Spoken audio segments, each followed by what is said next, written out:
ایک राजा था, उसकी 4 बेटियां थीं। सब गहरी मोहब्बत से रहती थीं। एक दिन राजा ने सबको बुलवाया और पूछा, बताओ ये रिज़्क कौन देता है? पहली बेटी बोली, आप देते हैं बाबा जी। दूसरी ने भी कहा, बाबा ही सब कुछ देते हैं। तीसरी ने भी वैसा ही जवाब दिया।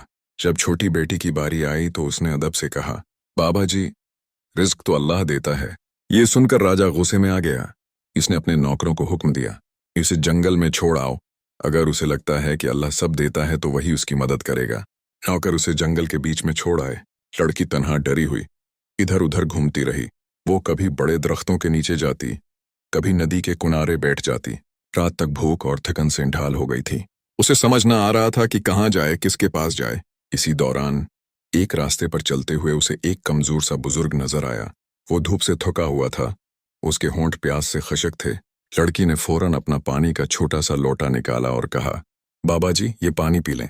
बुजुर्ग ने पानी पिया, गहरी सांस ली और मुस्कुराकर कहा, बेटी तुमने सच्ची मदद की है, अल्लाह तुम्हें बेहिसाब देगा। उसने अपनी झोली से एक थैली निकाली और कहा, ये 7 लाख रुपए रख लो, और एक बात याद रखना, रोज अपने घर के बाहर दूध का एक बर्तन रख दिया करना। लड़की हैरान हुई, मगर उसके पास शुक्र के सिवा कुछ नहीं था।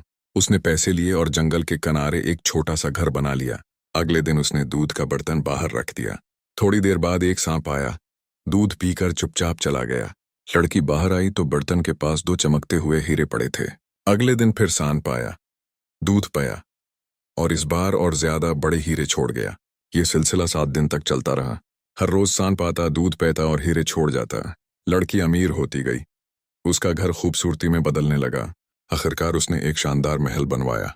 वो लोगों की मदद करती, सिदका देती और अल्लाह का शुक्र अदा करती रहती। आखिर में सबने ये मान लिया कि रिज़्क वही देता है जो सबका राज़िक है, अल्लाह।